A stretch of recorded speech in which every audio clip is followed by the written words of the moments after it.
ҷаноби усмонзода, ҳизби демократ дар саргаҳи ҷунбиши истиқлолхоҳии тоҷикистон як пешсафе буд ва баъдан ҳам раҳбарони ҳизби демократ чеҳраҳои саршиноси сиёсӣ дар миёни ҷомеаи кишвар буданд. Вале тӯли чанд сол ҳизби демократ ба як соягӣ рафт ва ҳоло сару садоҳое ҳастанд ки ҳизби демократ як ҳизби киссагӣ шудааст. шумо ба чунин даъво чӣ гуфта метавонед? ҳизби демократ тоҷикистон қабл аз масалан сабти давлатӣ шудан ва баъдан чизтаре ки қайд кардаи шахсони маъруфе дошт, имрӯз ҳам дорад. албатта онҳо ҳам пайхас намекарданд ки дар вақти масалан давраи гузариш ба арзишҳои демократӣ ва коалитсияе ки онҳо мекунанд, ҳамин коалитсия ба онҳо фоида мекунад ё ки зарар мекунад. Коалитсия дар маҷмӯъ онҳо коалитсия карданд. Коалитсияи ҳизби демократи тоҷикистон бо ҳизби назҳати исломи тоҷикистон.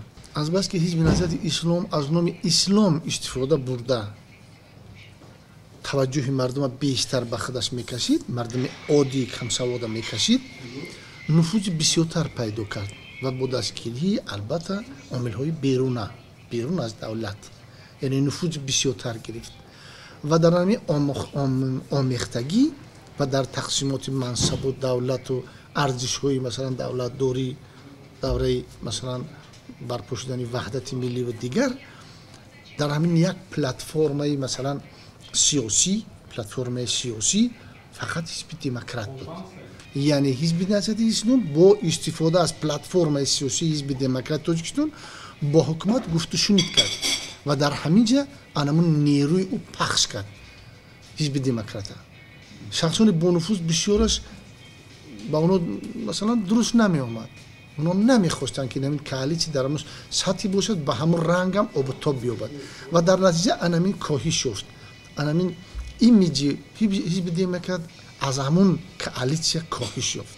мин баъд дар байни ҳизби демократ тарафкашиё сар шуд.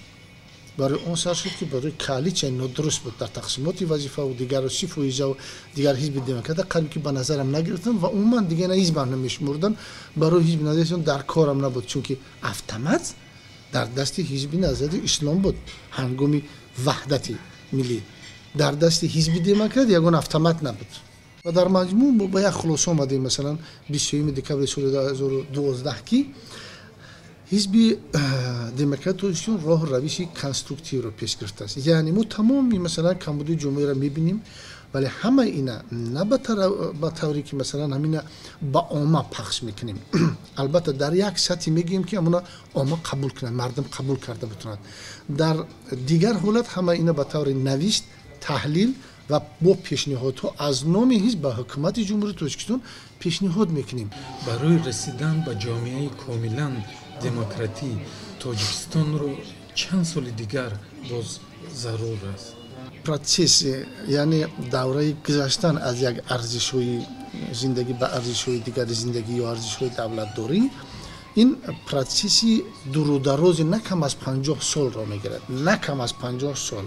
барои он ки дар ҳамон давра бояд ки мафкураи одам бояд ташаккул биёбад, зиёда аз аксарияти аҳолӣ ҳамон мардуме бошад ки дар ҳамон давр таваллуд ёфтааст, мафкураю ташаккул ёфтааст ва умуман мардуми ҳамон давро масалан на камтар аз 50 сол дар кор ки чӣ гуна давлате ки набошад, чӣ гуна дар оҷа мардуме ки набошад, бояд як процесса уна бояд бигзарад. тарс надоред ки як давлати худкома ҳам метавонад ба вуҷуд ояд?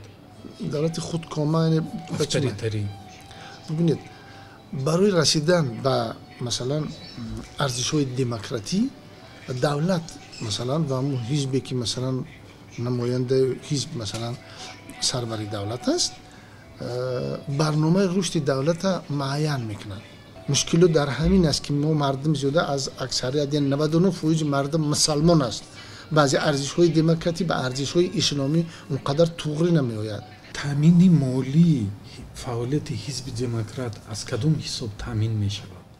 албатта дар оинома ҳарчанд омадааст ки 1% аз маош, вале шӯрои сиёсии ҳизби демократи тоҷикистон موقتا همین بازداشت کرد که هیچ کس حق عذابی نمیسپرد و انمون صرفهای مینیمالی که در ما هست هر یک اعضای حزب مثلا اعضای شورای سیاسی مقابل مطابق انا همون امکانیت های داشته خب مثلا وقتی میشود که ما یک جلسه میگذاریم خب من اونا رو ضیافت میکنم دفعه دیگر میشود دیگر ضیافت میکنند. جناب عثمانزاده تشکر برای صحبت خوش آمدید بار دیگر و موفق باشید. تشکر برای شما تشکر.